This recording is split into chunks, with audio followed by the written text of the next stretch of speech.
पूछा जा सकता है।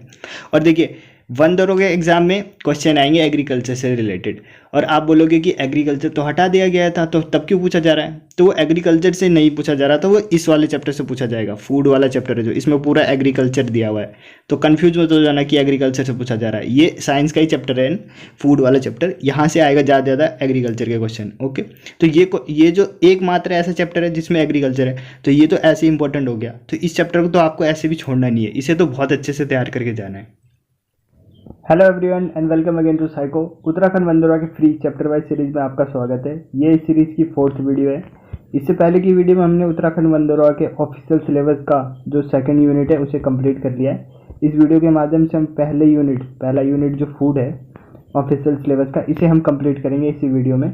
और यदि आपने इससे पहले की 3 वीडियो को नहीं देखा है तो आप उन्हें भी देख सकते हैं। उन वीडियो के माध्यम से हमने 9th की जो केमिस्ट्री है, यानी कि चैप्टर नंबर 1, 2, 3 और 4, 4 चैप्टर, जो केमिस्ट्री के 4 चैप्टर है 9th के, उसे कंप्लीट कर दिया है 3 वीडियो के माध्यम से। तो उन्हें आप देख सकते हैं, डिस्क्रिप्शन में उनका लिंक मिल जाएगा। तो चलिए इस वीडियो को शुरू करते हैं बिना किसी देरी के। अगर वीडियो आपको पसंद आए तो वीडियो को जरूर लाइक करें। तो इस वीडियो में हम फूड, जो यूनिट नंबर 1 है, इसमें फूड करेंगे, और ये जितना सब कुछ लिखा है इसमें, जितने भी टॉपिक हैं सब कवर करेंगे, ठीक है। तो खाद्य संसाधनों में सुधार, ठीक है। ये जो एनसीईआरटी 9th की जो एनसीईआरटी है उसका ये लास्ट चैप्टर है, 15वां या 16वां चैप्टर है, ये उसका लास्ट चैप्टर है, ठीक है। तो यदि आप एनसीईआरटी की बुक से पढ़ रहे हैं तो ये जो लास्ट चैप्टर है एनसीईआरटी का वही है ये, ठीक है। तो देखिए इसके अंदर हम क्या क्या पढ़ेंगे। इसके अंदर हम देखिए, इंग्लिश में भी बता दूंगा मैं आपको, हिंदी इंग्लिश दोनों में होगी वीडियो, बाइलिंगुअल होती है वीडियो हमारी, ठीक है। खाद्य संसाधनों में सुधार, ठीक है। फसल उत्पादन देखेंगे, ठीक है। पहले देखेंगे फसल क्या होता है, फिर फसल का उत्पादन कैसे होता है, फसल की किस्मों में सुधार कैसे होगा, ठीक है। उत्पादन में कैसे सुधार होगा, उनकी सुरक्षा कैसे होगी, ठीक है। फिर फसल के बारे में पढ़ेंगे कि उनको क्या क्या पोषक तत्व चाहिए, ठीक है। पोषक तत्व, इरिगेशन देखेंगे, सिंचाई, ठीक है। और फसल सुरक्षा प्रबंधन देखेंगे, ठीक है। बीमारी से बचाव, ये सब देखेंगे, ओके। इसके आगे हम देखेंगे एनिमल हस्बेंड्रीज, ठीक है। पशुपालन भी इसी के अंदर देखेंगे, ठीक है। तो चलिए शुरू करते हैं। तो देखिए सभी जीवों को जीवित रहने के लिए भोजन की आवश्यकता होती है, ठीक है। भोजन लेंगे तभी उनके शरीर का विकास होगा और उनका स्वास्थ्य अच्छा होगा, ठीक है। तो सभी जीवों को भोजन की आवश्यकता होती है। इस भोजन से उनको कार्बोहाइड्रेट, ठीक है, प्रोटीन, वसा, विटामिन, खनिज पदार्थ, ये सब की प्राप्ति होती है, ओके।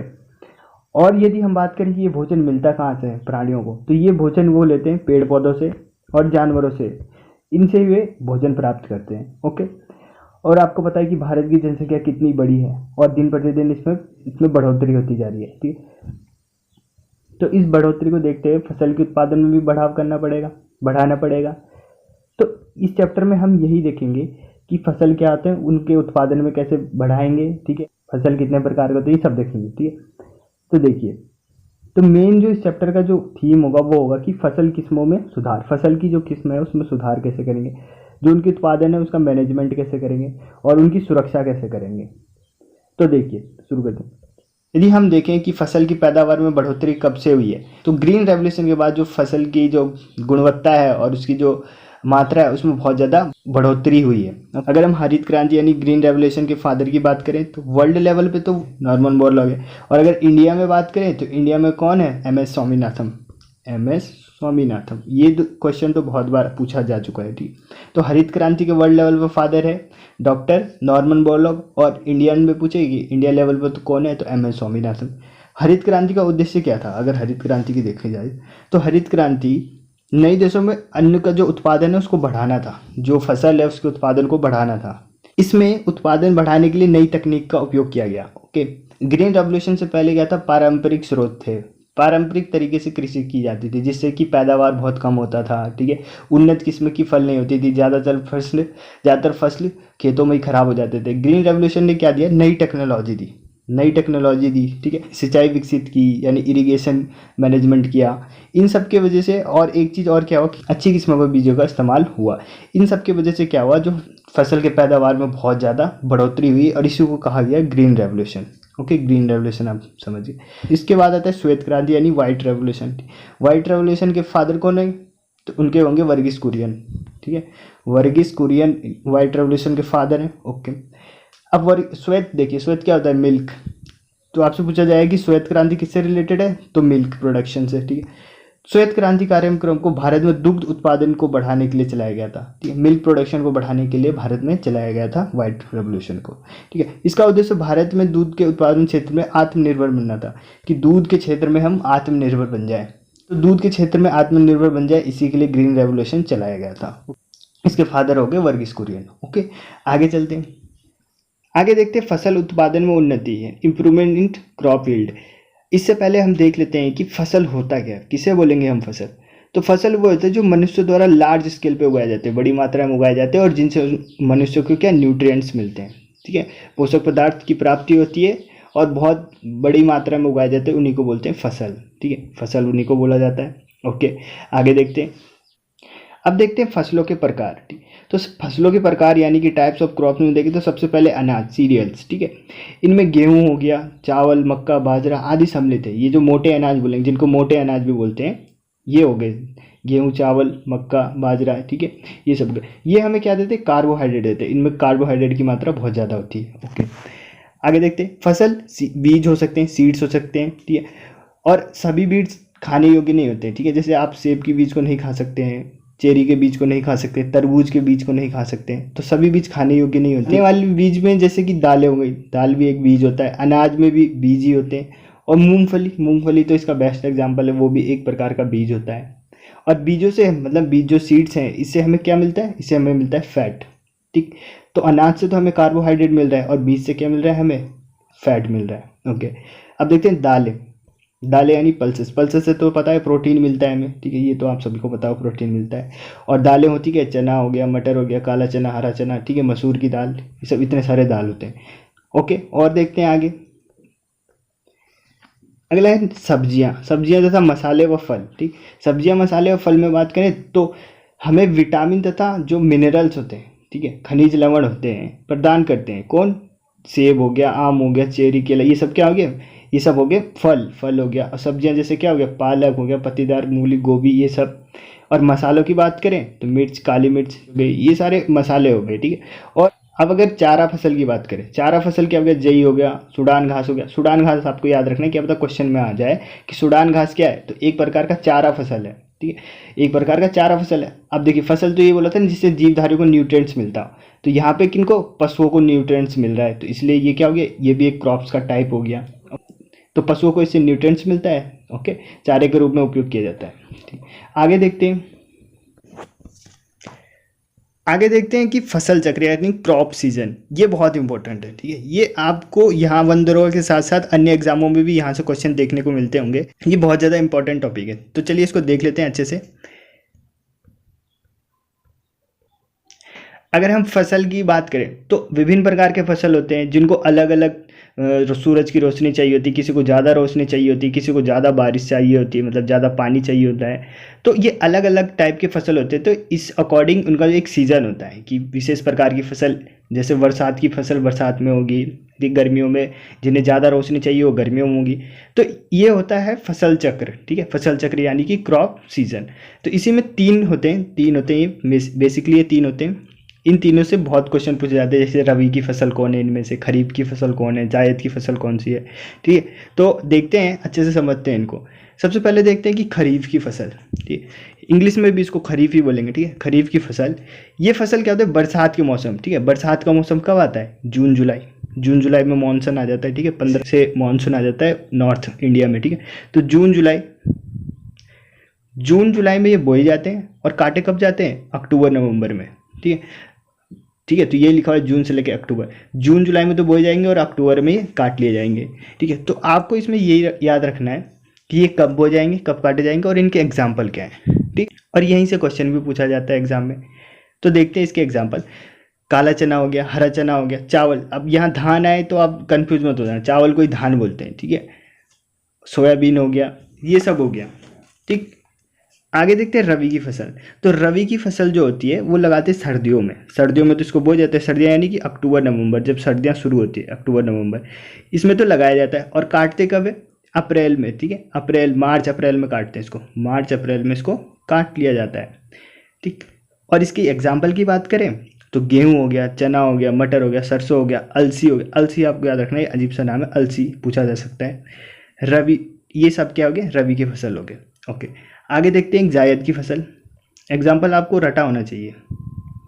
अब जायद की फसल देखते हैं। जायद की फसल,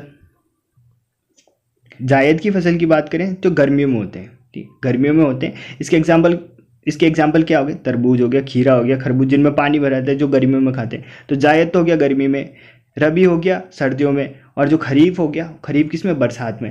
तो देखिए याद करना बहुत कठिन होता है, लेकिन आप इन्हें निमोनिक्स बना लेंगे, ठीक है। ट्रिक नहीं बोलूँगा मैं, निमोनिक्स बना लो, ठीक है। क्योंकि अगर आप किसी को ट्रिक के माध्यम से याद करोगे तो ज़्यादा दिन तक याद नहीं कर पाओगे, लेकिन आप अगर वैज्ञानिक तरीके यानी निमोनिक बना के याद करोगे, जैसे कि मैंने बोला कि मुझे पहले दिक्कत होती थी कि अवतल दर्पण और उत्तल निकट दृष्टि दोष, दूर दृष्टि दोष किस में होगा, तो एक निमोनिक बना लिया, अवनी उर्दू, ठीक है, अवनी उर्दू, ये बनाया निमोनिक अपने आप से। अवतल से निकट दृष्टि दोष और उत्तल से दूर दृष्टि दोष का निवारण होगा। तो ऐसे आप निमोनिक्स बना सकते हैं, जैसे कि खब, ठीक है, खब, रस और जग, खब रस जग, इस टाइप का कुछ निमोनिक बना लिया। इसे 2-3 बार पढ़ा, 2-3 बार खब रस जग, खब रस जग, ठीक है। तो ये निमोनिक दिमाग में बैठ जाएगा। अब यहाँ से हो जाएगा कि जो खरीफ की थी वो बरसात में लगाते थे, और जो रबी की थी वो सर्दियों में लगाते थे, और जो जायद की थी वो गर्मियों में लगाते थे। इस टाइप से आप निमोनिक बना के कोई सा भी चीज़ याद कर सकते हो। और निमोनिक्स ये खुद से बनाओ आप, ठीक है, खुद से अपने जो निमोनिक्स बनेंगे वही ज़्यादा टाइम तक याद रहते हैं। तो आपको यहाँ से क्या क्या याद करना है, एक तो ये कब बोए जाते हैं और कब काटे जाते हैं। दूसरी चीज़ कि इनके एग्जाम्पल क्या हैं। एग्जाम्पल ज़्यादातर पूछे जाते हैं, तो आपको सारे एग्जाम्पल याद होने चाहिए। ओके, और आपको रबी की फसल में एक और ऐड करना है, जौ यानी कि बारले, ठीक है, बारले भी ऐड करना है। ये भी क्या होती है, एक रबी की फसल। तो आपको ये तो रटा होना चाहिए, ठीक है, यहाँ से आ सकता है, ठीक है, 90% चांस है कि एक क्वेश्चन यहाँ से पूछा जा सकता है। और देखिए वन दौरोगे एग्जाम में क्वेश्चन आएंगे एग्रीकल्चर से रिलेटेड, और आप बोलोगे कि एग्रीकल्चर तो हटा दिया गया था, तो तब क्यों पूछा जा रहा है। तो वो एग्रीकल्चर से नहीं पूछा जा रहा था, वो इस वाले चैप्टर से पूछा जाएगा। फूड वाला चैप्टर है जो, इसमें पूरा एग्रीकल्चर दिया हुआ है। तो कन्फ्यूज मत हो जाना कि एग्रीकल्चर से पूछा जा रहा है, ये साइंस का ही चैप्टर है, फूड वाला चैप्टर, यहाँ से आएगा ज़्यादा से ज़्यादा एग्रीकल्चर के क्वेश्चन। ओके, तो ये जो एकमात्र ऐसा चैप्टर है जिसमें एग्रीकल्चर है, तो ये तो ऐसे इंपॉर्टेंट हो गया। तो इस चैप्टर को तो आपको ऐसे भी छोड़ना नहीं है, इसे तो बहुत अच्छे से तैयार करके जाना है।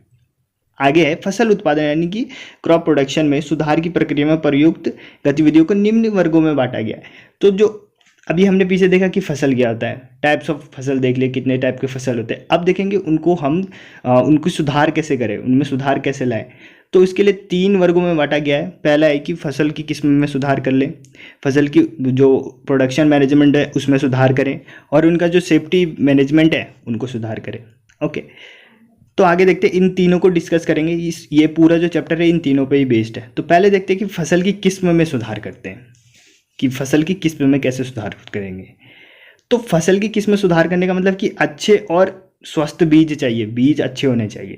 बीज अच्छे होंगे, किस्म का तो मतलब यही होता है ना कि बीज अच्छे हों, सीड से मतलब होता है कि अच्छे किस्म के बीज हों, अच्छा पैदावार होगा फिर। ओके, तो इसके लिए क्या होता है, ठीक है, तो इसके लिए देखिए क्या करेंगे, संकरण की प्रक्रिया करेंगे। संकरण यानी कि हाइब्रिडाइजेशन।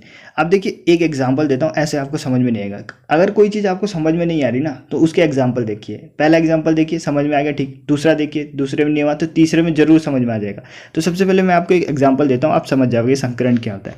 जैसे कि एक बीज था ए, एक बीज ए था, ठीक है, उसमें थी उच्च पैदावार, यानी उसको लगाते थे तो पैदावार बढ़ती थी, बहुत ज़्यादा पैदावार बढ़ती थी।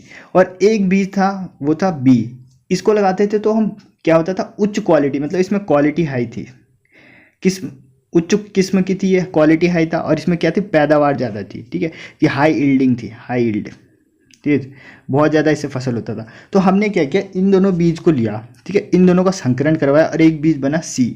अब जो ये सी बीज बना, इसमें क्या होगा, दोनों आ जाएंगे, दोनों गुण, ये क्वालिटी भी इसकी हाई होगी और ये ज़्यादा मात्रा में भी होगी, यानी हाई यील्डिंग भी होगी। तो इसी को बोलते हैं कि संकरण, हाइब्रिडाइजेशन, ठीक है। तो देखिए इसमें आगे यही लिखा है, संकरण करवाते हैं। और 2 प्रकार के देखिए फसल की गुणवत्ता में वृद्धि करने वाले कारक हैं, कौन कौन से, हाई यील्ड यानी कि उच्च उत्पादन, यानी कि प्रति एकड़ फसल की उत्पादकता बढ़ाना, ठीक है, यानी कि फसल पैदावार को बढ़ाना, कि कम बीज लगाएं और पैदावार ज़्यादा हो, उसी को बोलेंगे हाई यील्ड। ज़्यादा से ज़्यादा हमें ज़्यादा से ज़्यादा फसल पैदावार हो। ओके, अब देखिए नेक्स्ट फैक्टर है वो है हमारा क्वालिटी। ठीक है, क्वालिटी इम्प्रूव्ड होनी चाहिए। क्वालिटी इम्प्रूव्ड मतलब अच्छी क्वालिटी होती है। अब पैदावार ज़्यादा हो गई और उसकी क्वालिटी बहुत बेकार, तो उसका भी कोई फ़ायदा नहीं। जैसे कि हमने क्या लगाया, दाल के पौधे लगाए, लेगुमिनस प्लांट लगाए, तो उसमें क्या होना चाहिए कि प्रोटीन की मात्रा ज़्यादा होनी चाहिए। ठीक है, उसकी क्वालिटी अच्छी होनी, प्रोटीन। कोई तेल वाला पौधा लगाया, सरसों लगाया, तो उससे क्या, जो तेल उससे निकलेगा उसकी क्वालिटी बेस्ट होनी चाहिए। ऐसे ही अगर हम फल सब्जियां लगाएं तो उसकी क्वालिटी इतनी अच्छी हो कि उन्हें हम स्टोर करें, मतलब संरक्षण उसका बहुत अच्छा होना चाहिए। ओके, तो ये तो होगी इसकी क्वालिटी और हाई यील्ड समझ गए। अगर इन दोनों को ही मिला दें तो क्या बन जाता है, संकरण हो जाता है इनका। तो दो या दो से अधिक अगर हम गुण वाले बीजों को मिला के एक तीसरा बीज बना रहे हैं, ठीक है, तो उसी को बोलेंगे संकरण, हाइब्रिडाइजेशन। ओके, आगे चलते हैं, अब समझ गए होंगे आप। अगले फैक्टर की बात करें, पहला फैक्टर तो हो गया हाई यील्डिंग, दूसरा हो गया कि क्वालिटी ज़्यादा अच्छी होनी चाहिए। अब तीसरा फैक्टर होता है कि बायोटिक एंड एबायोटिक रेजिस्टेंस। ठीक है, यानी जैविक तथा अजैविक प्रतिरोधकता। देखिए इसके अंदर क्या होता है, अब फसल लगाया वो हाई यील्ड भी है, मतलब ज़्यादा पैदावार भी होगी उसकी, और जो उसे मिलेगा हमें उसकी क्वालिटी भी अच्छी होगी। पर पता चल रहा है कि जो जैविक कारक हैं, जैसे कि डिजीज़ लग गई उनमें कोई डिजीज़ होगी, जैसे गन्ने में वो रेड वाला डिजीज़ होता है जिससे रेड हो जाता है गन्ना अंदर से। ठीक है, तो ये डिजीज़ हो गई, या फिर कीट उनको खाने लग गए, यानी इंसेक्ट्स उनको खाने लगे। ठीक है, पेस्ट उनको खाने लग गए। ठीक है, और अजैविक यानी कि एबायोटिक रेजिस्टेंस देखें तो बाढ़ आ गई, सूखा पड़ गया, ठीक है, ओले गिर गए, ठंड हो गई, बहुत ज़्यादा गर्मी हो गई। ठीक है, इस कारण क्या हुआ, फसल का जो प्रोडक्शन था वो बहुत कम हो गया। ये भी एक फैक्टर है जो क्या क्रॉप के प्रोडक्शन को इफेक्ट करता है। ओके, तो ऐसी फसल हम लगाए जो इन परिस्थितियों को, जो अभी बायोटिक फैक्टर बताया मैंने, रोग हो गया, मतलब उसमें ज़्यादा रोग ना लगे, इतने अच्छे हों कि उनमें रोग ना लगे, जो पेस्ट कीड़े हैं उनको हानि ना पहुंचा पाए ज़्यादा। ठीक है, और एबायोटिक यानी कि जैसे ज़्यादा गर्मी झेल जाए, ज़्यादा सर्दी झेल जाए। ठीक है, तो इस टाइप की जो फसल लगाएंगे उसी में बोलेंगे एबायोटिक और बायोटिक रेजिस्टेंस, मतलब कि प्रतिरोध है वो इन सब चीज़ों से उससे कुछ नहीं होगा। तो इस टाइप की जो फसल होती है उनमें क्या होती है, इन परिस्थितियों में हानि बहुत कम होती है, बहुत कम लॉस होता है, और जो प्रोडक्शन होता है वो बहुत ज़्यादा प्रोडक्शन होता है। ओके, अगर फोर्थ फैक्टर की बात करें, व्यापक अनुकूलता यानी वाइड एडेप्टेबिलिटी, इसको एक ऐसे एग्जाम्पल के माध्यम से समझते हैं। एक कोई बच्चा है, वो रहता है पहाड़ पे और एक रहता है प्लेन में। ओके, प्लेन में रहता है। अब जो ये पहाड़ पे रहता है ये तो पहाड़ के अनुकूल हो गया, वहाँ पे आराम से पहाड़ को चढ़ सकता है, आराम से उतर सकता है, पानी ले आ सकता है वहाँ से। अगर ये प्लेन वाला बच्चा पहाड़ पे गया कुछ दिनों के लिए तो इसकी हालत ख़राब हो जाएगी, क्योंकि वहाँ वो अडेप्ट नहीं कर पाएगा उसके अकॉर्डिंग। जबकि जो ये पहाड़ वाला बच्चा है ये नीचे आएगा प्लेन में, तभी इसको कोई दिक्कत होगी, नहीं होगी कोई दिक्कत, क्योंकि वो तो पहाड़ पे रह के आया है, बहुत बेकार सिचुएशन झेल के आया ऊपर से, तो नीचे तो वो आराम से रह लेगा। लेकिन जो प्लेन वाला बच्चा है वो पहाड़ पे सफ़र करेगा। ठीक, तो ऐसी फसल में भी है कि वाइड एडेप्टेबल, मतलब हमें ऐसा फसल चाहिए जिसकी व्यापक अनुकूलता, वाइड एडेप्टेबिलिटी हो, यानी कि उसे हम कहीं भी लगाए तो वो हो जाए। जैसे कि सेब होता है, मान के चलते हैं कि जो सेब होता है, सेब को हम गर्म इलाकों में नहीं लगा सकते, ठंडी इलाकों में लगाया जा सकता है। व्यापक अनुकूलता वाले फसल चाहिए हमें, यानी कि एक ही किस्म तो एक ही हो, लेकिन उन्हें विभिन्न क्षेत्रों में, विभिन्न जलवायु में उगाया जा सके। यानी कि इस प्रकार की किस्म डेवलप करें हम, जिसे हम किसी भी क्षेत्र में लगाएं, किसी भी क्षेत्र में, पहाड़ पे लगाएं, प्लेन पे लगाएं, या फिर कैसे भी जलवायु में लगाएं, वो उग जाए वहाँ पे। ठीक है, वो वहाँ पे भी फसल को प्रोडक्ट करने लग जाए, तो इसको बोलेंगे हम वाइड एडेप्टेबिलिटी वाले फसल हो गए, क्रॉप्स हो गए। ठीक है, अगला फैक्टर देखते हैं, एग्रोनॉमिक ट्रेड्स। ठीक है, ऐच्छिक सस्य विज्ञान गुण। ओके, जैसे कि इसका एग्जाम्पल दे रखा है कि चारे वाले फसलों के लिए लंबी तथा सघन शाखाएं ऐच्छिक गुण है।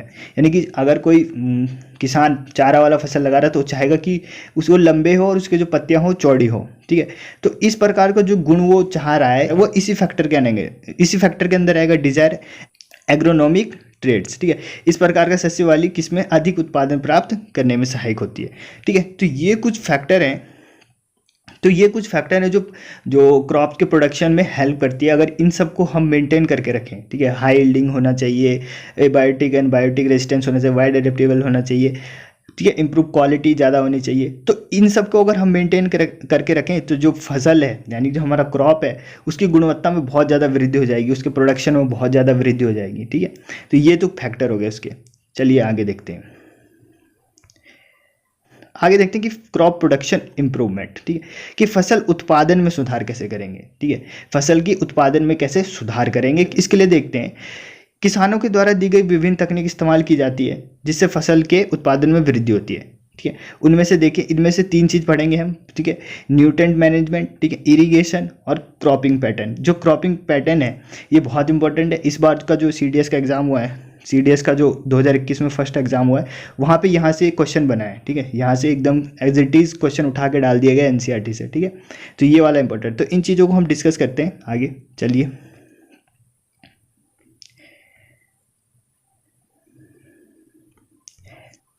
अब देखिए क्रॉप प्रोडक्शन है, क्रॉप प्रोडक्शन में हम किसको देखेंगे, पौधे को देखेंगे कि किस प्रकार ये ज़्यादा से ज़्यादा प्रोडक्शन कर पाए, ठीक है, किस कैसे देगा। तो उसमें आपको पता है कि खाद डालेंगे, उसकी सिंचाई अच्छे से होनी चाहिए, ठीक है, ये सब देखेंगे। तो खाद चाहिए उसको, मिनरल्स चाहिए, उसकी सिंचाई अच्छे से हो, ये सब फैक्टर्स देखेंगे तब वो अच्छे से प्रोड्यूस करेगा फसल को, ठीक है।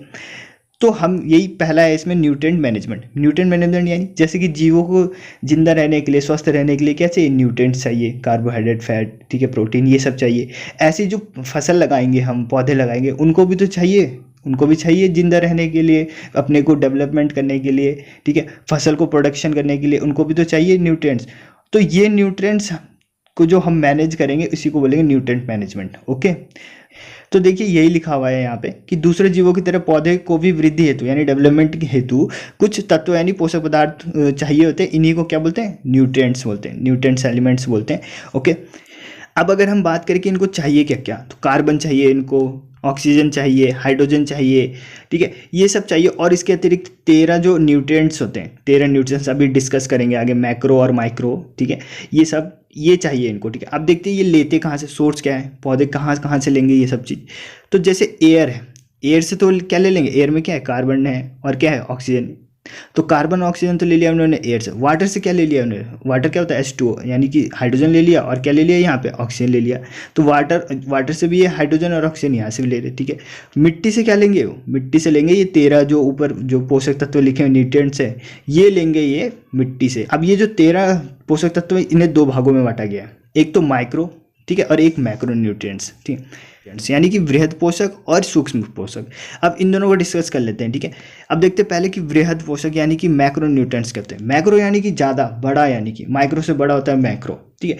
तो ये अधिक मात्रा में चाहिए होते हैं प्लांट्स को, ये अधिक मात्रा में चाहिए होते हैं, ये अधिक मात्रा में चाहिए होते हैं। और इनकी संख्या कितनी, 6, यानी कि 13 में से 6 तो यही हो गए। अब ये बचे सूक्ष्म कितने हो गए, 7 ये बचेंगे। तो आपको 13 के 13 नाम याद होने चाहिए, ठीक है। मैं आपको 13 के 13 नाम ईजिली याद करवा देता हूँ, देखिए। और पहली बात और एक बात और, जो ये मैक्रो न्यूट्रिएंट्स है, ये इनका काम क्या होगा, जो प्लांट है ना, प्लांट की बॉडी बनाते हैं, मतलब बॉडी मतलब ऐसे बॉडी नहीं, उनकी ग्रोथ, बॉडी मतलब कि उनका डेवलपमेंट करते हैं।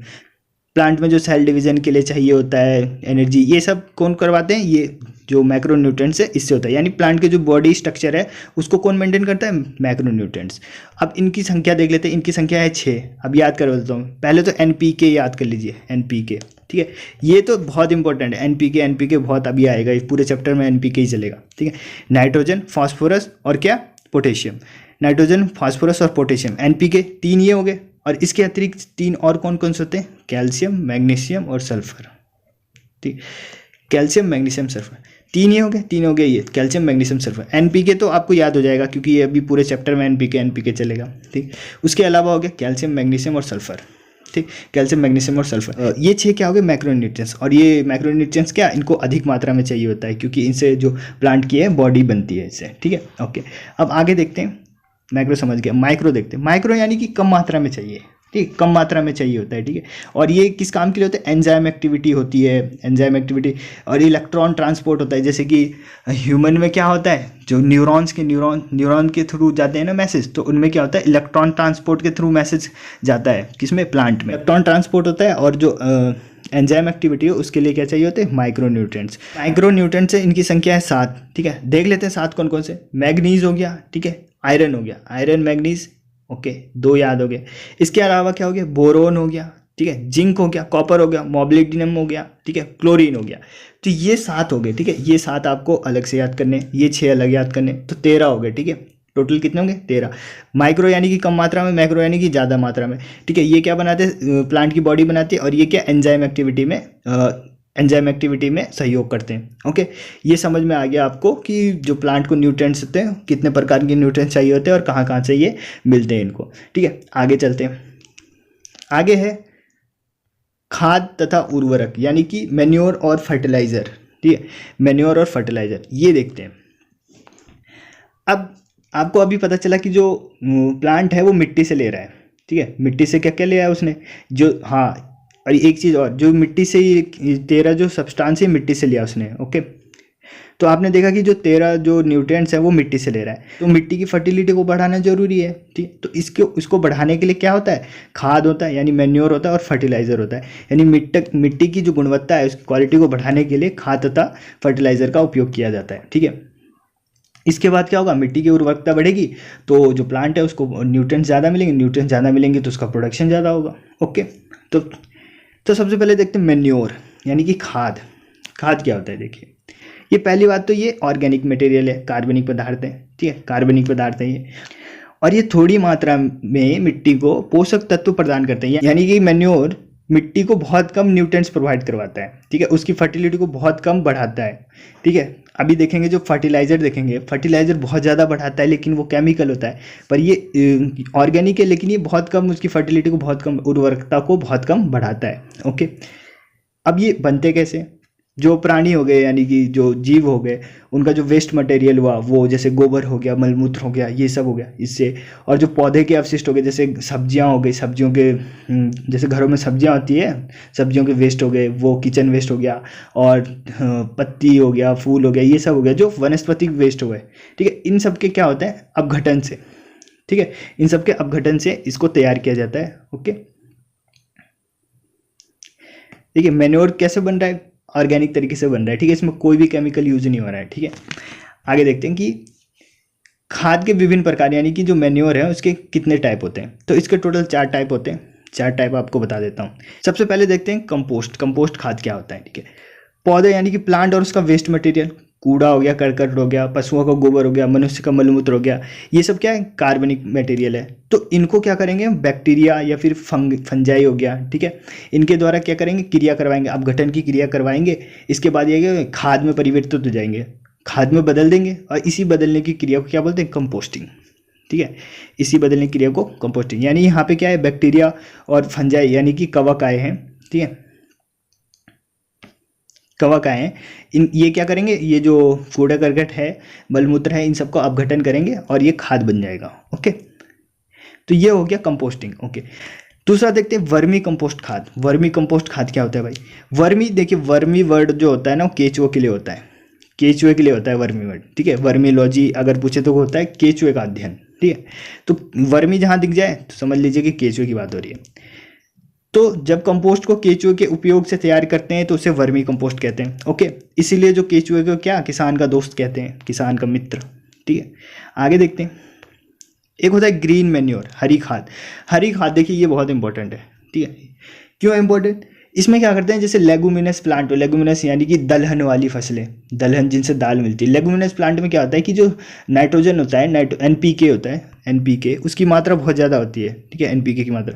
तो क्या करते हैं, लेगुमिनस प्लांट को पहले उगाते हैं खेत में और फिर हल चला देते हैं, पहले उगाया वहाँ पे, ठीक है। जैसे कि कोई फसल ले लिया, जैसे मूंग हो गया, पटसन हो गया, क्या ग्वार हो गया, ये नाम भी आपको याद रखना है, एग्जाम्पल में पूछ सकता है, ग्वार हो गया, मूंग हो गया, पटसन हो गया, इसको उगा देते हैं। उसके बाद उस पर हल चला देते, प्लांट है वो मिट्टी में मिल जाते हैं, ठीक है, कुछ दिन के लिए छोड़ दिया जाता है। तो ये जो अब मिट्टी के अंदर जो मिल गए ये पदार्थ, लेगुमिनस प्लांट, अभी मैंने बोला कि इसमें एनपीके बहुत ज़्यादा होता है, एनपीके बहुत ज़्यादा, तो जो मिट्टी में एनपीके की मात्रा बढ़ा देते हैं, ठीक है, नाइट्रोजन, फास्फोरस और पोटेशियम की मात्रा बढ़ा देते हैं, जिससे कि जो मिट्टी की फर्टिलिटी है, उर्वरकता है, वो बहुत ज़्यादा बढ़ जाती है, ठीक है। तो जो मिट्टी में नाइट्रोजन तथा फास्फोरस से परिपूर्ण करने में सहायक होती है। ओके, तो इसको बोलते हैं ग्रीन मैन्योर, ठीक है, तो इसी को बोलेंगे ग्रीन मैन्योर। अब एक और बच गया है, वो भी बता देता हूँ मैं आपको। एक होता है फार्म यार्ड कंपोस्ट, ठीक है। फार्म यार्ड कंपोस्ट जैसे कि नाम से पता चल रहा होगा, जैसे फार्म होते हैं, मुर्गी फार्म हो गया और भी अन्य फार्म हो गए, ठीक है। वहाँ से जैसे पशुओं के जो मलमूत्र निकले, वेस्ट मटेरियल निकला, जो उनसे बनाया जाता है खाद, उसको बोलते हैं फार्म यार्ड कंपोस्ट, ठीक है, फार्म यार्ड। तो ये चार प्रकार के क्या थे, मेन्योर यानी कि खाद थे। यहाँ पूरे उसमें आपने कहीं पे भी किसी केमिकल का नाम नहीं सुना होगा, ठीक है, कि केमिकली रूप से बनाया गया है या कुछ है इसमें केमिकल मिलाया गया है। इस पूरे ऑर्गेनिक है ये, ठीक है, ऑर्गेनिक। ओके, अब आगे देखते हैं।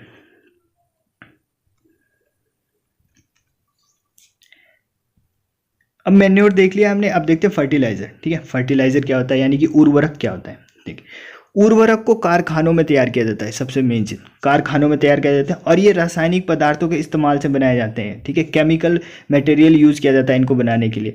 और एक चीज़ और, जैसे कि मैंने आपको बताया था, मैन्योर बहुत कम न्यूट्रिएंट्स प्रोवाइड करवाता है मिट्टी को, लेकिन ये बहुत अधिक मात्रा में NPK, ठीक है, नाइट्रोजन और फास्फोरस और पोटेशियम, बहुत अधिक मात्रा में ये मिट्टी को प्रोवाइड करवाते हैं, ठीक है। जो उर्वरक यानी कि फर्टिलाइज़र हैं, ये आसानी से पौधे द्वारा अब्जॉर्ब कर लिए जाते हैं तथा ये पानी में घुलनशील होते हैं। देखिए, अब इसका फ़ायदा ये है, अब एक एग्जांपल से समझिए। ऐसे कोई बॉडी बिल्डर है, जिम जाता है, ठीक है, उसको बोला कि भाई दाल में क्या होता है, प्रोटीन होता है, ठीक है, रोज़ दाल भी, और या फिर बोला कि वो प्रोटीन का डब्बा होता है जो पाउडर, वो खा, तो जल्दी उसको फ़ायदा किससे होगा, जल्दी फ़ायदा होगा उसे ये प्रोटीन का डब्बा खाने से, ठीक है। इसमें और क्या जल्दी से बॉडी बन जाएगी इसकी प्रोटीन का डब्बा खाने से, क्योंकि जल्दी अब्जॉर्ब हो जाएगी बॉडी में, क्योंकि प्रोटीन के फॉर्म में। और ये जो दाल है ये पहले प्रोटीन में कन्वर्ट होगी, तब जाके उसकी बॉडी द्वारा अब्जॉर्ब की जाएगी। तो यही होता है जो फर्टिलाइज़र है। फर्टिलाइज़र तो आसानी से ऑब्जॉर्ब कर लिए जाते हैं। अगर मैन्योर की बात करें तो मैन्योर आसानी से ऑब्जॉर्ब नहीं किए जाते हैं और बहुत कम न्यूट्रिएंट्स प्रोवाइड करवाते हैं, ये भी देख लिया। लेकिन ये बनते ही हैं नाइट्रोजन, फास्फोरस और पोटेशियम से, NPK से। तो ये क्या करते हैं, आसानी से ऑब्जॉर्ब हो जाते हैं, और ये पानी में भी घुलनशील है, पानी में भी घुल जाते हैं। पानी में घुल गए, प्लांट है वो आसानी से उसको ऑब्जॉर्ब कर लेगा। अब ठीक है, तो ये आप समझ गए होंगे। अब अगर देखें कि खाद यानी कि मैन्योर और जो फर्टिलाइज़र है उसमें अगर डिफरेंस देखें, मेन डिफरेंस तो ऐसे 3 होता है, मेन डिफरेंस 3 अभी मैं बताऊंगा। लेकिन अब ये भी देखते हैं क्या क्या होता है। ये मुख्य रूप से ऑर्गेनिक होते हैं, ठीक है। जो मैन्योर होते हैं वो ऑर्गेनिक होते हैं, और जो फर्टिलाइज़र होते हैं वो क्या होते हैं, इनऑर्गेनिक होते हैं। ओके, ये हो गया। आगे देखते हैं। ये प्राकृतिक पदार्थ से बने होते हैं, नेचुरल। देखिए, ये प्राकृतिक पदार्थ से बने होते हैं, यानी कि जो नेचुरल मटेरियल है, अभी देखा हमने कि जो वेस्ट मटेरियल हो गया, ये सब नेचुरल है, कहीं पे भी कोई भी केमिकल चीज़ ऐड नहीं हुई इसमें। जबकि इसमें क्या था, रासायनिक पदार्थ कौन सा, NPK से बनाया जाता है, ठीक है। ओके, आगे देखते हैं। खाद में कम मात्रा में पोषक तत्व होते हैं, ठीक है। अभी देखा हमने कि बहुत कम न्यूट्रिएंट्स प्रोवाइड करवाता है, ठीक है, जबकि उर्वरक में अत्यधिक मात्रा में पोषक पदार्थ होता है, ठीक है। ये भी समझ गए होंगे आप। आगे देखते हैं। खाद सस्ती होती है, मैन्योर जो होती है सस्ती होती है, और घर तथा खेत यहाँ पे बनाए जा सकते हैं, घर में बना लेंगे या फिर खेत में बना लेंगे, ठीक है, मैन्योर को। जबकि जो उर्वरक होते हैं महंगे होते हैं, फैक्ट्रियों में बनाया जाता है। ओके, आगे देखते हैं। खाद धीरे धीरे पौधे द्वारा अब्जॉर्ब किया जाता है, ठीक है। यही अभी डिस्कस किया हमने कि जो खाद है वो बहुत धीरे धीरे अब्जॉर्ब किया जाता है, जबकि जो मैन्योर है वो बहुत आसानी से अब्जॉर्ब कर लिया जाता है, क्योंकि ये पानी में घुलनशील होते हैं, पानी में घुले होते हैं, ठीक है। अगला, इनका आसानी से भंडारण तथा स्थानांतरण है, ठीक है। यानी जो इनको स्टोर करना है या फिर इनको ट्रांसपोर्ट करना है कहीं पे एक दूसरी जगह, तो बहुत आसानी से कर लेंगे। लेकिन इनका जो भंडारण है और स्थानांतरण है, ठीक है, वो विधि सरल नहीं है। तो उनको अलग तरीके से पूरा मैनेजमेंट के साथ स्टोर किया जाता है, ठीक है। प्रॉपर उनको कंटेनर चाहिए होता है, मतलब जैसे कट्टे में रखना है या फिर किस में रखना है, फिर ट्रांसपोर्ट के लिए गाड़ी चाहिए, ये चाहिए वो चाहिए। इनको तो खेत में ही बनाओ और खेत में ही यूज़ कर लो, ठीक है। तो ये तो हो गया इसके डिफरेंस, ठीक है। आगे चलते हैं। इरीगेशन, ठीक है, इरीगेशन। अभी मैंने बोला था कि 3 चीज़ों पे फोकस करेंगे। देखिए, अभी मैं फिर बता देता हूँ 3 चीज़ें कौन थी वो। देखिए, ये थी 3 चीज़ें। इसमें हमने न्यूट्रिएंट मैनेजमेंट पढ़ लिया, ठीक है, न्यूट्रिएंट मैनेजमेंट यानी पोषक प्रबंधन पढ़ लिया। अब पढ़ेंगे इरीगेशन, उसके बाद पढ़ेंगे क्रॉपिंग पैटर्न, ठीक है। ओके, तो इरीगेशन देखते हैं। अब न्यूट्रिएंट मैनेजमेंट समझ गए आप अच्छे से, अब देखते हैं इरीगेशन क्या होता है। इरीगेशन देखिए, इरीगेशन यानी कि सिंचाई। देखिए, अब सिंचाई की बात करते हैं। सिंचाई होती क्या है, तो सिंचाई तो सबको पता है, इरिगेशन यानी कि फसलों को जल प्रदान करना, ठीक है, फसलों को पानी पिलाना, उसी को बोलेंगे सिंचाई करना, इरिगेशन। अब देखते हैं सिंचाई कैसे कर सकते हैं हम। कुएं द्वारा कर सकते हैं, ठीक है, वेल्स द्वारा कर सकते हैं। इसमें क्या होता है, ये 2 प्रकार के होते हैं, ठीक है। अब देखिए, ये पूछा जा सकता है एग्जाम में, और आप गलत भी कर सकते हैं। इतना आसान सा क्वेश्चन पूछा जाएगा और आप क्या पता गलत करके आ जाए। तो कुएं 2 प्रकार के होते हैं, एक तो खुदे हुए, ठीक है, या खोदे हुए कुआं जिसको हम खोदते हैं, ठीक है। जो ये होते हैं डग वेल्स, ठीक है। ये पुराने ज़माने में यूज़ किया जाता था, बैलों द्वारा पानी निकाला जाता था, ठीक है, पानी बैलों के उपयोग द्वारा निकाला जाता था, ठीक है। ये तो हो गया आम जिंदगी, ठीक है। और ये है मेंटोस जिंदगी। नलकूप यानी कि ट्यूबवेल, इसमें क्या किया जाता है, मोटर द्वारा, नीचे जो ट्यूबवेल में क्या होता है, मोटर लगाया जाता है और मोटर की सहायता से क्या है, तो पानी को ऊपर पंप किया जाता है। ओके, पानी को ऊपर पंप किया जाता है। तो ये हो गया मॉडर्न तरीका। ओके, आगे देखते हैं। ये हो गया कुआं। अब देखिए कैनाल्स द्वारा, यानी कि नहरें बना लेते हैं। नहरों के द्वारा खेतों तक नहर पहुंचाई जाती है, जिसके माध्यम से पानी उनको प्रोवाइड करवाया जाता है। ठीक है, नहर हो गया। River lift system, river lift, इसमें पूरी नदी से पानी को उठा लिया जाता है। ठीक है, नदी से मोटर की सहायता से क्या हुआ, पानी को खेतों में पहुंचा दिया जाता है। ठीक है, इस प्रकार में पानी सीधे नदियों से ही पंप किया जाता है। ओके, और देखिए पंप किया जाता है नदियों से, तो इतनी लंबी पाइप तो बिछा नहीं सकते, तो यानी कि जो नदी के पास जो भूमि होगी, नदी के पास जो खेत होंगे, उसी को इससे लाभ होगा। ठीक है, आगे देखते हैं। तालाब, ठीक है, तालाब यानी पॉन्ड्स, टैंक्स, जो भी बोले इसे, आपत्ति के समय प्रयोग में आने वाले छोटे तालाब हैं, यानी छोटे जो गड्ढे होते हैं, गाड़ गडेरा, यहाँ पे उत्तराखंड में तो यही बोलते हैं। ठीक है, छोटे जलाशय होते हैं जो छोटे से क्षेत्र में पानी का संग्रह करते हैं। ओके, ये समझ गए। अब देखते हैं सबसे मॉडर्न इनमें से क्या है, पानी का संरक्षण, यानी कि रेन वाटर हार्वेस्टिंग। इसमें क्या करते हैं, पानी को सीधे किसी टैंक में सुरक्षित इकट्ठा कर लिया जाता है, यानी जो बारिश का पानी होता है, वर्षा के पानी को किसी टैंक में सुरक्षित कर लिया जाता है, फिर इसको बाद में इस्तेमाल किया जाता है। ठीक है, इससे क्या होता है, जो लैंडस्लाइडिंग में मृदा अपरदन है उसको भी दूर कर सकते हैं, इससे मतलब कम कर सकते हैं। ओके, अब देखिए यहाँ पे 2 चीज़ मिस है, मैं आपको बता देता हूँ नोट से।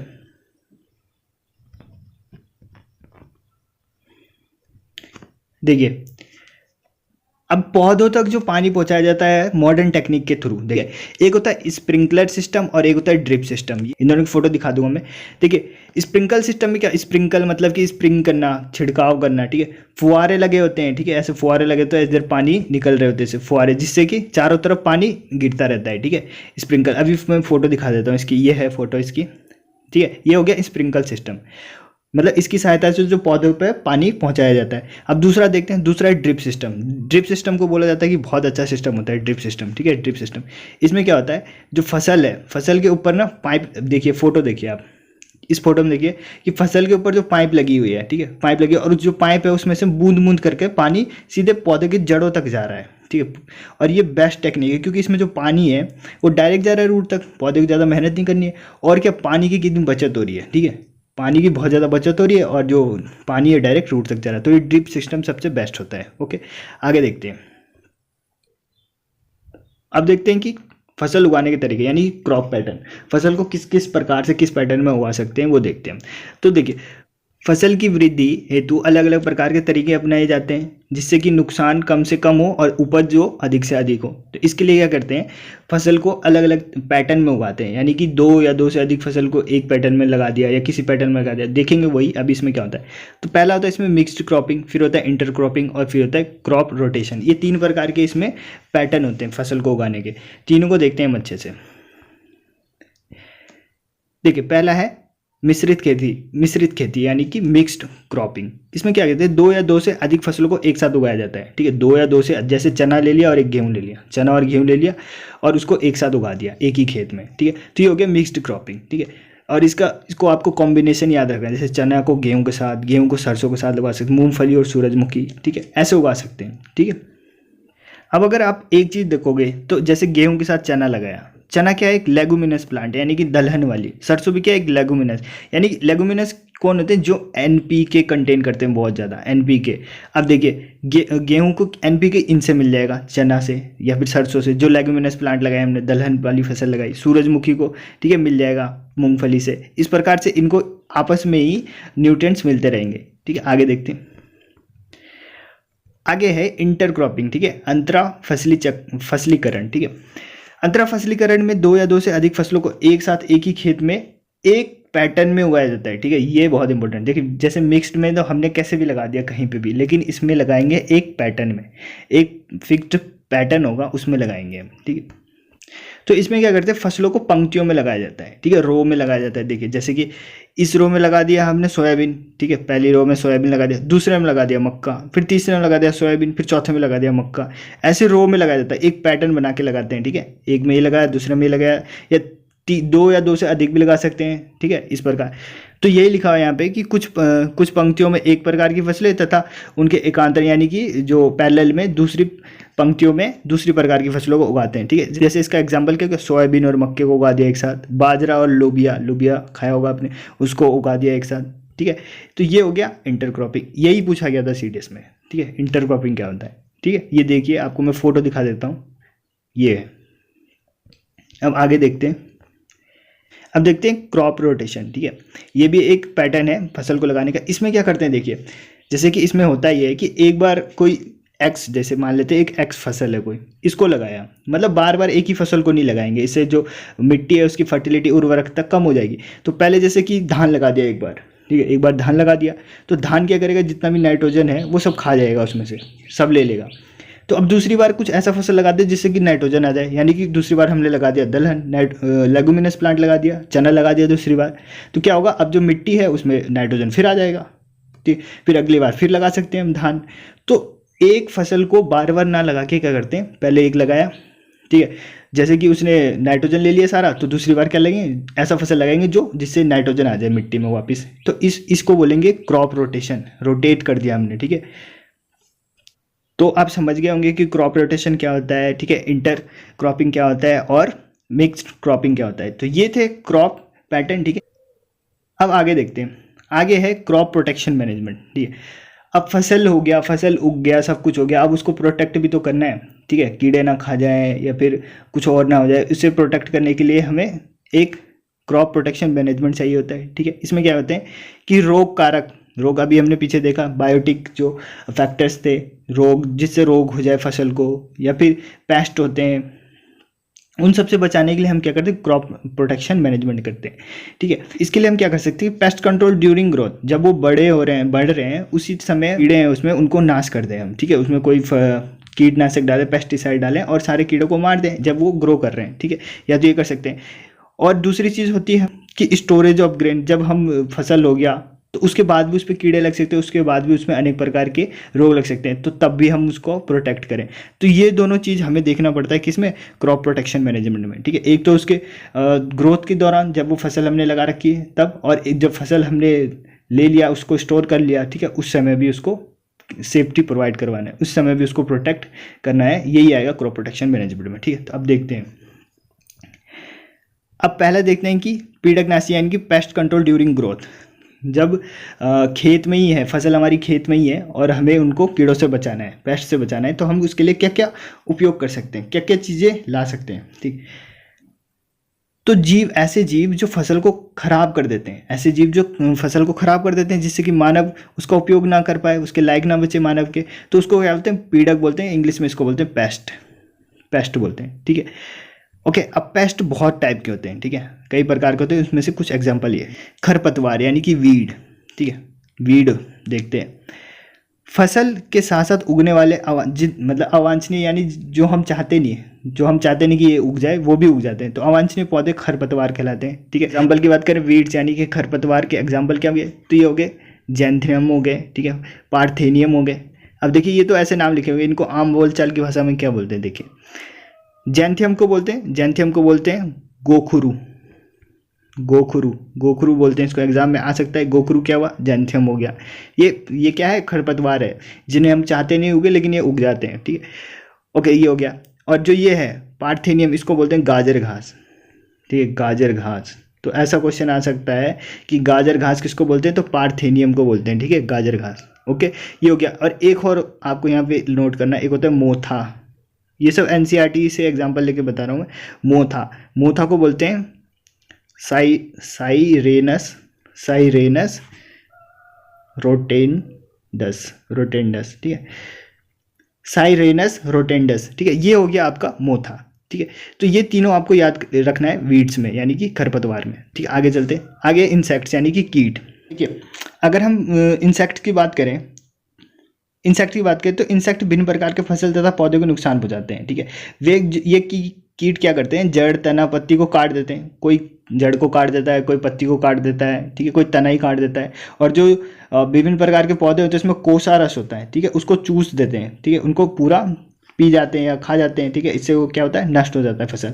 अब अगर देखें पेस्ट तो 3 प्रकार के होते हैं, ठीक है, 3 प्रकार के मतलब किस किस को काटते हैं उसके अकॉर्डिंग। जैसे जो जड़ को, तना को, पत्ती को काटते हैं, ठीक है, जो जड़ तना पत्ती को काटते हैं, जिनकी बात हो रही है यहाँ पे, जो जड़ तना पत्ती को काटे उनको बोलते हैं chewing insect. Chewing insect, okay. जो जड़ तना पत्ती को काट देते हैं उन्हें बोलते हैं चूइंग इंसेक्ट, ठीक है। अगर इसका एग्जांपल बोलूँ तो कैटरपिलर, कैटरपिलर आपने देखा होगा, ये है उसकी फोटो, देखिए कैटरपिलर की, ठीक है। ये क्या हो गया, चूइंग इंसेक्ट हो गया, ठीक है। और अगर इनको मारने की बात करें कि किस दवाई से मार सकते हैं, तो इनको मार सकते हैं क्लोरपाइरीपोज, ठीक है। क्लोरपाइरीपोज नामक दवाई आती है, उसके छिड़काव से ये मर जाएंगे, चूइंग इंसेक्ट मर जाएंगे, ठीक है। तो ये तो पहला हो गया। दूसरा टाइप देखते हैं। दूसरा टाइप होता है सकिंग इंसेक्ट, ठीक है। सकिंग इंसेक्ट, अब नाम से पता चलता है जो ये चूस के जो नष्ट कर देते हैं पूरा जो कोसा रस है, ठीक है। यानी कि सेल जूस है, जो कोसा मतलब सेल जूस है, जो उसको पूरा चूस जाते हैं, सक कर जाते हैं, ठीक है। जैसे इसका एग्जांपल क्या हो गया, लीफ हॉफर हो गया, ठीक है, लीफ हॉफर, ठीक है। इसकी इमेज ये दिख रही होगी आपको, लीफ हॉफर, ठीक है। अब इसको मारना हो तो कौन सी दवाई लेंगे, डाइमेथोएट, ठीक है, डाइमेथोएट, मेथोएट 8, ठीक है। डाइमेथोएट नामक दवाई आती है जिससे हम ये सकिंग इंसेक्ट को मार सकते हैं, ओके। और तीसरे टाइप वो होते हैं जो तने में घुस जाते हैं, तने के अंदर घुस जाते हैं, ठीक है। इनको बोलते हैं वीविल्स, वीविल्स, ठीक है, वीविल्स, ओके। ये होते हैं। अब इनको मारना है तो किससे मारेंगे, मैथियोन से, ठीक है, मैथियोन से मारेंगे इनको।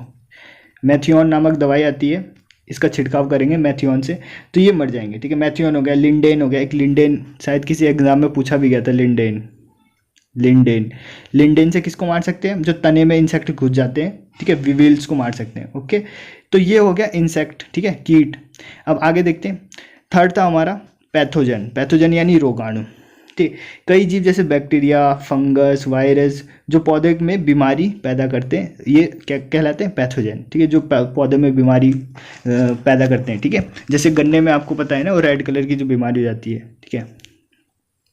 ये पानी, हवा तथा मिट्टी द्वारा पहुंचते हैं, ठीक है। फसल में कैसे पहुंचते हैं, पानी द्वारा पहुंच जाएंगे, हवा द्वारा या मिट्टी द्वारा पहुंचते हैं। तो ये हो गए हमारे क्या, पेट्स कंट्रोल ड्यूरिंग ग्रोथ, ठीक है। दो चीज़ की सुरक्षा करनी थी हमें, देखिए, फसल सुरक्षा प्रबंधन यानी कि क्रॉप प्रोडक्शन मैनेजमेंट में हमने दो चीज़ की सुरक्षा करनी थी। एक तो पेस्ट कंट्रोल ड्यूरिंग ग्रोथ, ठीक है, कि मतलब कि जब फसल की पैदावार हो रही है खेत में, उसी टाइम हम सारे कीड़े मकोड़े, ये सब खरपतवार, ये सब नष्ट करें। तो दूसरा होता है स्टोरेज ऑफ ग्रेन, जब हम उसको स्टोर करके रखते हैं तब उसमें कोई बीमारी या फिर कोई कीड़े मकोड़े द्वारा उससे हानि ना पहुंचे, ठीक है। तो दूसरा देखते हैं, पहला हो गया। दूसरा है अनाज का भंडारण यानी स्टोरेज ऑफ ग्रेन, ठीक है। अब अनाज को देखिए, पूरे साल मौसम के अनुकूल भोजन प्राप्त करने के लिए अनाज को सुरक्षित स्थान पर रखना अनिवार्य है। देखिए, पूरे साल रखना पड़ता है या फिर बहुत साल के लिए भी रखना पड़ता है अनाज को सुरक्षित। अब अगर वहाँ जैसे चूहे ज़्यादा बढ़ गए तो चूहे खा जाएंगे सारा अनाज, ठीक है। इसलिए उनको रखने के लिए अच्छा कंटेनर चाहिए होता है, ठीक है। अच्छा टेम्परेचर चाहिए होता है ताकि नमी ना आ जाए, वहाँ पे नमी आ जाएगी तो उसमें फंगस हो जाएगा, ठीक है, और वो ख़राब हो जाएंगे, ठीक है। तो देखिए, अब अगर आगे देखते हैं कि अनाज किन कारणों से खराब होगा, यानी स्टोरेज के टाइम अनाज किन कारणों से खराब हो सकता है, तो इसके दो कारण हो सकते हैं। एक तो बायोटिक प्रॉब्लम, यानी कि जैव जीव जैसे कोई कीड़ हो गया, चिड़िया या चूहे, फंगस, ये सब जो जैविक कारण होंगे, बायोटिक प्रॉब्लम हो गए, ठीक है, इनसे हो सकता है। या एबायोटिक जैसे कि निर्जीव कारक, जैसे कि नमी हो गई, जैसा ह्यूमिडिटी ज़्यादा हो जाएगी, ठीक है, उससे भी खराब हो जाएंगे, ठीक है। तापमान में अनियमितता हो जाएगी, ठीक है। इन सब की वजह से क्या होगा, जो फसल है वो ख़राब हो सकती है। बायोटिक और एबायोटिक प्रॉब्लम होते हैं जो स्टोरेज के टाइम पर होता है, ठीक है। तो चलिए आगे चलते हैं अब। तो अब देखें कि जब हम अनाज को भंडारित करते हैं यानी स्टोर करते हैं तो कौन कारण आते हैं, कौन सी प्रॉब्लम्स आती हैं। तो दो प्रकार की प्रॉब्लम्स आती है, एक तो बायोटिक और एक एबायोटिक प्रॉब्लम्स होती है। बायोटिक प्रॉब्लम जैसे कि कीड़े खा गए, चिड़ियाँ खा गई, ठीक है, बैक्टीरिया फंगस लग गया उनमें, चूहे खा गए, ये सब तो हो गए बायोटिक प्रॉब्लम। एबायोटिक यानी कि जैसे कि नमी आ गई, ह्यूमिडिटी हो गई बहुत ज़्यादा, तो फसल जो हमने स्टोर करके रखा हुआ है अनाज वो ख़राब हो जाएगा। तापमान में अनियमितता हो गई, तापमान कभी बढ़ गया, बहुत ज़्यादा घट गया, तभी भी ख़राब हो जाएगा। तो ये तो प्रॉब्लम्स कुछ फेस करना पड़ता है जब अनाज को हम स्टोर करके रखते हैं, ठीक है।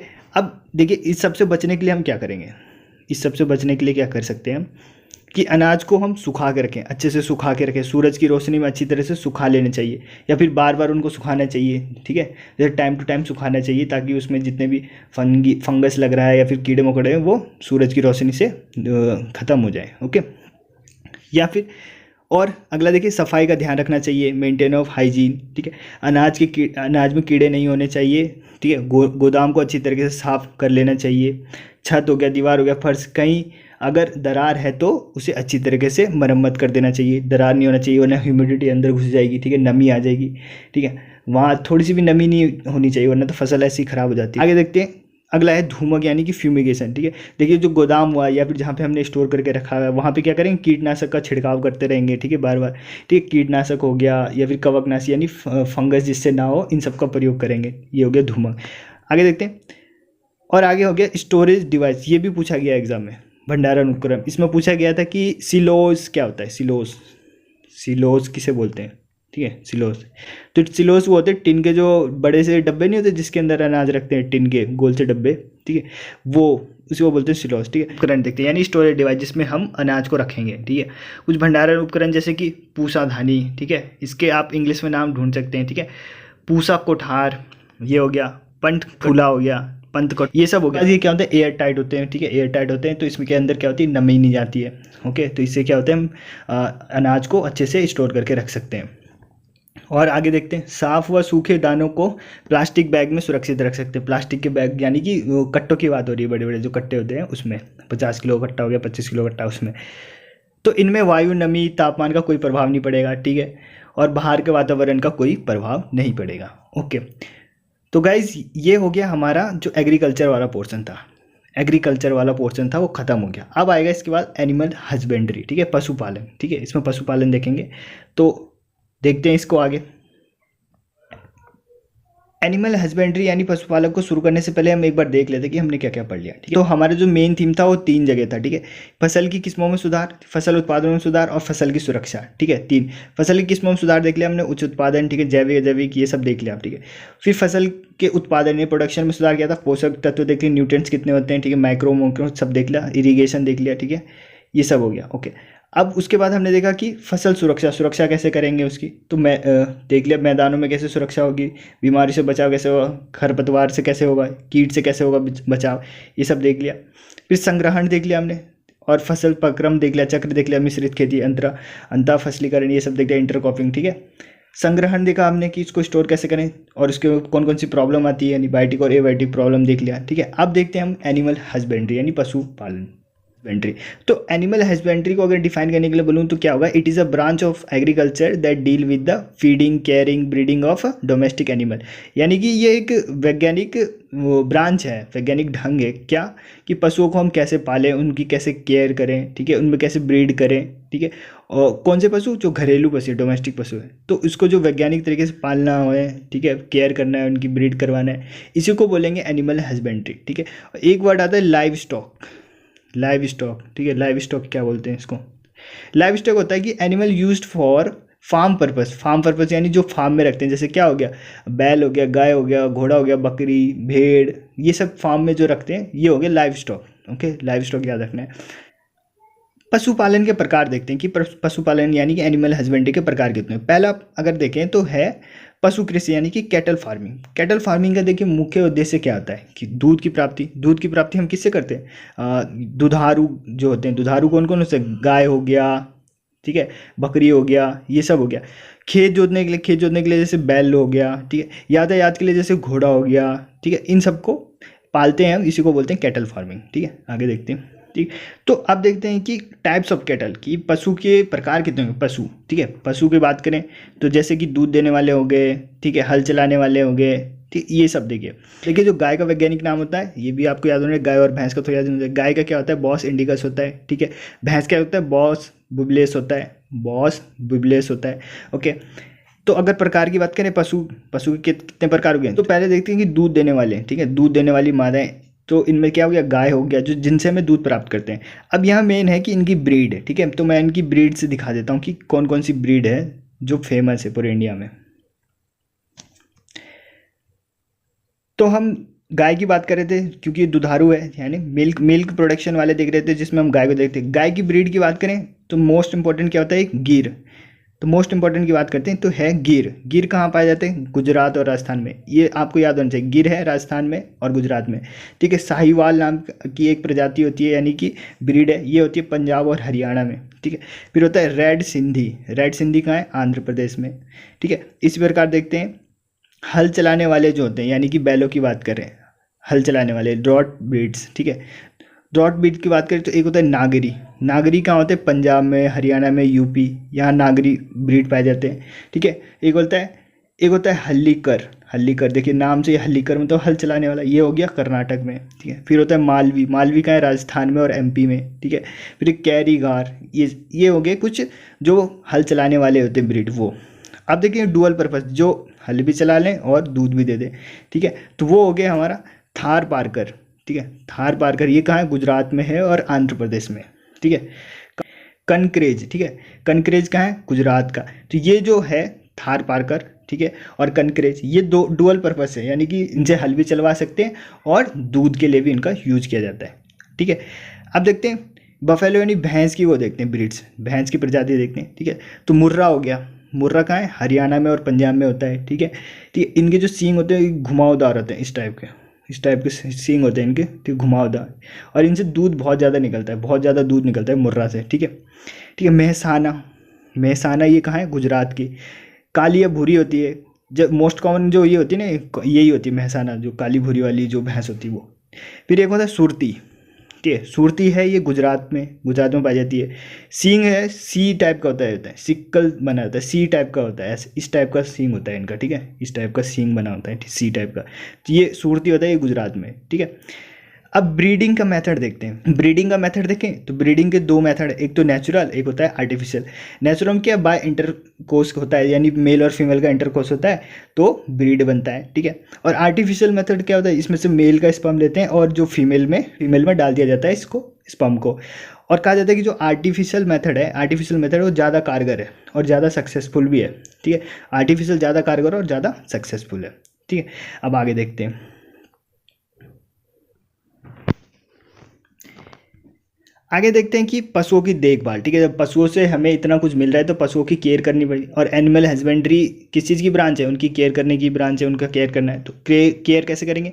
क्लीननेस, जहाँ पे वो रहते हैं पशु, जहाँ पे रहते हैं वहाँ पे क्लीन करके रखेंगे, ठीक है।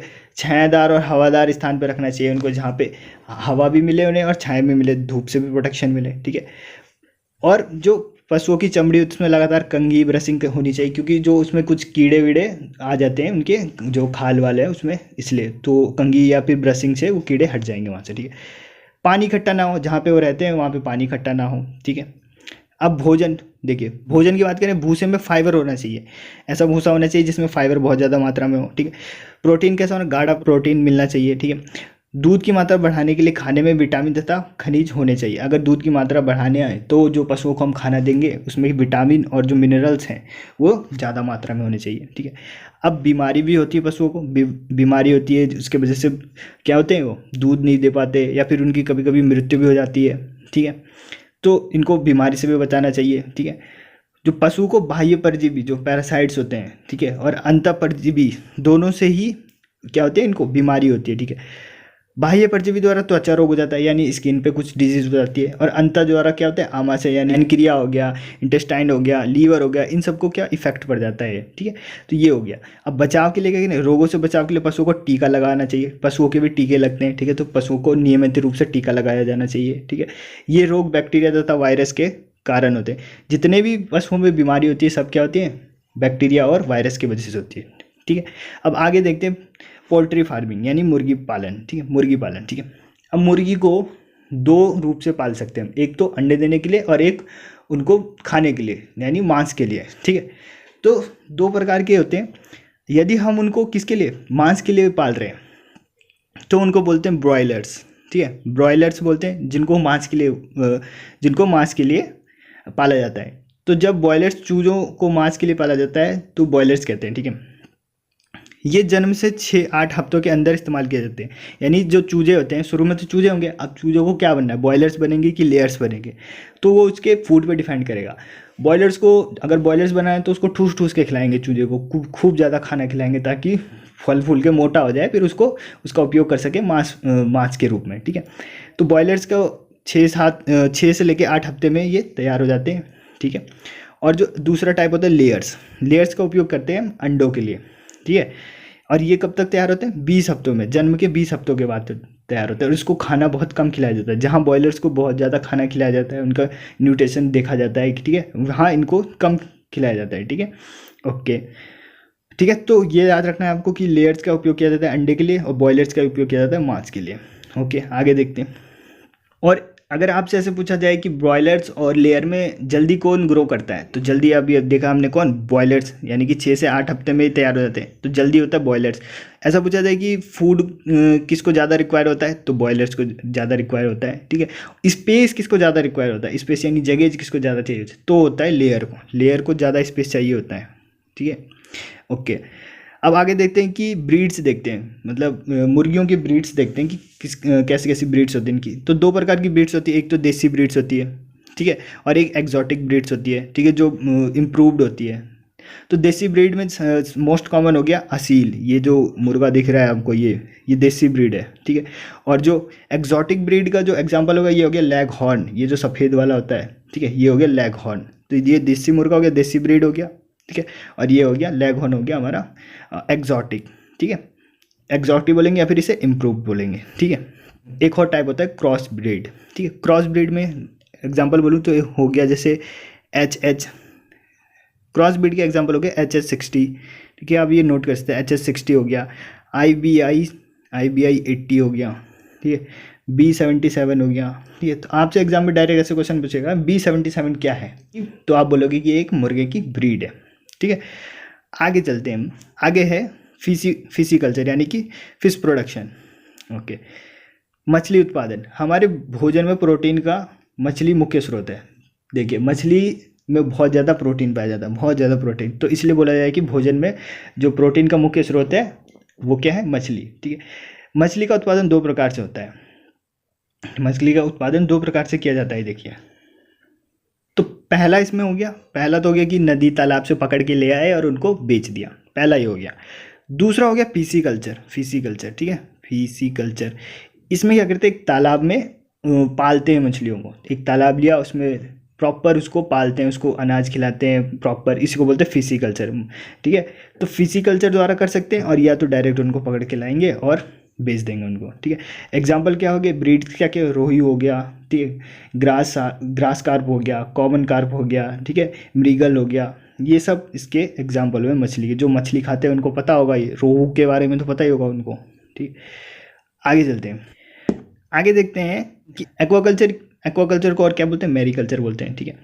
इसमें क्या होता है, जो समुद्री जीव हो गए जिनका उपयोग खाने के लिए किया जाता है, जैसे क्या हो गया, झींगा हो गया, मछली हो गया, ठीक है, और भी बहुत सारे केकड़े हो गए, ये सब भी खाते हैं लोग। तो इनको जो प्रोड्यूस कर रहे हैं वो किसके अंदर कर रहे हैं, मैरीकल्चर के अंदर। ठीक है, या फिर एक्वाकल्चर के अंदर आ गया। अब देखिए, समुद्र में मछलियों को कैसे पकड़ा जाता है, सैटेलाइट द्वारा क्या भेजा जाता है, सिग्नल भेजा जाता है, और सिग्नल टकरा के जाता है एको। ठीक है, तो पता चल जाता है कि नीचे एक मछली का पूरा ग्रुप है। ठीक है, तो वहाँ पे जाओ, मछली को पकड़ो। ठीक है, ये हो गया। ओके, आगे चलते हैं। मछली के एग्जाम्पल की बात करें तो कटला हो गया। ठीक है, जल की सतह से भोजन लेती है, ये जल की सरफेस पे आएगा, भोजन लेगी, ठीक है, और फिर नीचे चली जाएगी। रोहू हो गया, तालाब के मध्य में अपना भोजन लेती है। ठीक है, रोहू हो गया। ठीक है, मृगल हो गया। ठीक है, कॉमन कार्प, तालाब की तली से भोजन लेती है, जो नीचे है तालाब के नीचे, वहाँ से ये अपना भोजन लेती है। ठीक है। अब देखिए, समस्या क्या आता है फिशिकल्चर में, मछली प्रोडक्शन में समस्या क्या आती है, तो आपको मोस्ट कॉमन तो यही हो गया कि ये सिर्फ जो इनका जन्म कब होता है, वर्षा ऋतु में। ठीक है, वर्षा ऋतु में, केवल ये वर्षा ऋतु में जनन कर सकती है। ठीक है, जिसके कारण क्या है, फलस्वरूप अधिकतर मछलियाँ तेज़ी से वृद्धि नहीं कर पाती। ओके, अब इस समस्या से बचने के लिए क्या किया गया, हार्मोन का उपयोग किया जाता है। हार्मोन का उपयोग किया जाता है ताकि किसी भी समय, चाहे वर्षा हो, गर्मी हो, किसी भी समय इनको पैदा किया जा सकता है। ठीक है, ये हो गया फिशिकल्चर। आगे चलते हैं, बी कीपिंग या फिर एपीकल्चर बोलते हैं इसको, मधुमक्खी पालन। ठीक है, मधुमक्खी पालन को क्या बोलते हैं, एपीकल्चर बोलते हैं। ठीक है, और क्यों पालते हैं एपीकल्चर, शहद के लिए पालते हैं, ये तो पता ही होगा, शहद के लिए। ओके, शहद तथा मोम, जो छत्ते से क्या होती है, मोम प्राप्त होती है, और शहद पता है आपको किस लिए यूज़ किया जाता है। ठीक है, तो ये हो गया एपीकल्चर। एपीकल्चर को और अच्छे से डिस्कस करते हैं। ठीक है, तो एपीकल्चर को और अध्ययन करते हैं आगे से। ठीक है, बी कीपिंग यानी एपीकल्चर। ठीक है, इसमें क्या करते हैं, अब देखिए, पहले वैरायटी देख लेते हैं कि इंडियन वैरायटी क्या है। इंडियन वैरायटी की बात करते हैं, एपिस डोरसाटा। एपिस डोरसाटा एक इंडियन वैरायटी है। एपिस फ्लोरी, ठीक है, एपिस फ्लोरी हो गया इंडियन वैरायटी। और एक्जॉटिक यानी कि जो इम्प्रूव हुई बाहर से है, वो हो गया एपिस मेलिफेरा हो गया। एपिस एडमसोनी। ठीक है, ये सब क्या हो गया, एक्जॉटिक हो गया। ठीक है, और देखिए, एपिस मेलिफेरा है, जो एपिस, ये वैज्ञानिक नाम है इनके, पहली बात। Apis mellifera is the most domestic bee, जो आमतौर पे दिखी जाती है, सामान्य जो है वो एपिस मेलिफेरा है। ओके, अब देखते हैं कास्ट ऑफ बी। अब देखिए एक जो छत्ता होता है उसके अंदर क्या क्या होता है, देखिए क्वीन होता है, ड्रोन होता है, वर्कर्स होते हैं। अब देख लेते हैं, यहाँ से भी क्वेश्चन बहुत एग्जामों में मैंने देखा है। जो क्वीन होती है ये सबसे बड़ा होता है, सबसे बड़ा जो अगर कोई साइज में होगा तो वो होगी क्वीन, ठीक है। इसको बोलते हैं मदर ऑफ कॉलोनी, ठीक है। और ये 2000 अंडे पर डे दे सकती है, एक दिन में 2000 अंडे दे सकती है। ओके, फिर होते हैं ड्रोन। ड्रोन क्या होते हैं, मेल्स, और जो क्वीन होती है वो फीमेल होती है, ठीक है, तभी अंडे दे रही है। जो ड्रोन होते हैं ये क्या होते हैं, हेप्लॉइड मेल्स होते हैं, ठीक है। हेप्लॉइड डिप्लॉइड ये आगे पढ़ लेंगे हम। तो हेप्लॉइड मेल्स होते हैं यानी मेल होते हैं, ठीक है। इसको स्ट्रिंगलेस होते हैं यानी इनमें डंक नहीं होता है। तो जो डंक मारती है वो कौन मारती है, वर्कर्स होते हैं वो। अभी देखते हैं। नॉइजी होते हैं, ये खाली हल्ला करते रहते हैं। और ये क्या है, क्वीन के साथ मेट करते हैं, क्वीन के साथ मेट करते हैं तभी ये 2000 अंडे पर डे दे सकती है। अब एक होते हैं वर्कर्स। वर्कर क्या होते हैं, फीमेल्स होते हैं, डिप्लॉयड फीमेल्स होती है, ठीक है। ये सबसे छोटी होती है, यानी अगर सबसे छोटे की बात करें, सबसे छोटे कौन होते हैं, तो ये होती है वर्कर्स, जिनको फीमेल्स बोलते हैं, ठीक है, डिप्लॉयड फीमेल्स। ओके, तीनों में सबसे छोटा ये, ठीक है। सारी रिस्पॉन्सिबिलिटी इन्हीं पर होती है, ठीक है, सारी रिस्पॉन्सिबिलिटी इन्हीं पे होती है। और 3 से 12 महीने तक ही जीते हैं ये, ठीक है, 3 से 12। एग नहीं दे सकती है, फीमेल होती है, लेकिन एग नहीं, एग कौन दे सकती है, सिर्फ क्वीन दे सकती है एग। ओके, आगे देखते हैं। अब शहद, जो मधुमक्खी का प्रोडक्ट क्या हुआ, शहद। क्या शहद तो आपने सभी ने देखा होगा, खाया भी होगा। यह एक गाढ़ा मीठा तरल पदार्थ है, ठीक है। ये औषधियों में प्रयोग किया जाता है, ठीक है, औषधियों में प्रयोग, शुगर के रूप में भी प्रयोग किया जाता है, ठीक है। इससे ताकत यानी एनर्जी प्राप्त करने के लिए भी इस्तेमाल किया जाता है। एनर्जी बहुत ज़्यादा मात्रा में प्राप्त होती है, ठीक है, बहुत ज़्यादा एनर्जी प्राप्त होती है। अब देखते हैं पास्चुरेज क्या होता है, ठीक है। पास्चुरेज, व्हाट इज अ पास्चुरेज, चारागाह क्या होता है। तो देखिए, मधुमक्खी जिन स्थानों पर मधु एकत्र करती है, कहाँ से, फ्लावर से लेती है ना, फ्लावर से पॉलीग्रेन उठाती है वहाँ से, ठीक है, उसे मधुमक्खी का चारागाह यानी कि पास्चुरेज कहते हैं। जहाँ से वो यानी फ्लावर जो उठा के लाई, ठीक है, वो उसी को बोलते हैं चारागाह, पास्चुरेज कहते हैं, ठीक है। अब मधुमक्खी पुष्प से गंध तथा पराग एकत्र करती है, पॉलन ग्रेन एकत्र करती है, ठीक है। और जो शहद की क्वालिटी है ना, शहद की क्वालिटी इसी पर डिपेंड करती है कि वो किस प्रकार का पॉलन उठा के ला रही है। अच्छे फ्लावर का जो पॉलन होगा उससे अच्छे प्रकार की शहद बनेगी, ठीक है। तो यही है, चारागाह के पुष्पों की किस्म शहद के स्वाद तथा गुणवत्ता को प्रभावित करता है। जैसा उसका वो होगा यानी पास्चुरेज जिस प्रकार का, जितना अच्छा होगा उतना ही अच्छा वो शहद होगा, ठीक है। अब देखिए, जैसे उसका उदाहरण होगा कश्मीर का बादाम शहद, बहुत स्वादिष्ट होता है, ठीक है। क्यों, क्योंकि जो कश्मीर में फूल होंगे वहाँ उसके जो पास्चुरेज होंगे यानी जहाँ से वो मधुमक्खियाँ उठा के ला रही है पॉलिन, वो बेस्ट क्वालिटी के होंगे, ठीक है। तो इसी के साथ आपका ये चैप्टर खत्म हुआ। अब देख लेते हैं एक बार अपने सिलेबस में। तो सिलेबस में देखते हैं फूड वाला chapter, plant and animal breeding देख लिया हमने, ठीक है। Selection for quality improvement and management ये देख लिया। ओके, आगे देखते हैं। यूजेस ऑफ फर्टिलाइजर हो गया, मैन्योर्स हो गया, प्रोटेक्शन फ्रॉम पेस्ट हो गया, डिजीज़ हो गया, ऑर्गेनिक फार्मिंग हो गया, ये सब हो गया, ठीक है। तो गाइज इस वीडियो को यहीं पे ख़त्म करते हैं। वीडियो को बनाने में बहुत मेहनत लगी। यदि आपको वीडियो पसंद आई तो ज़रूर लाइक करें और हमारे चैनल को सब्सक्राइब करें। मिलते हैं अगली वीडियो में। जय हिंद।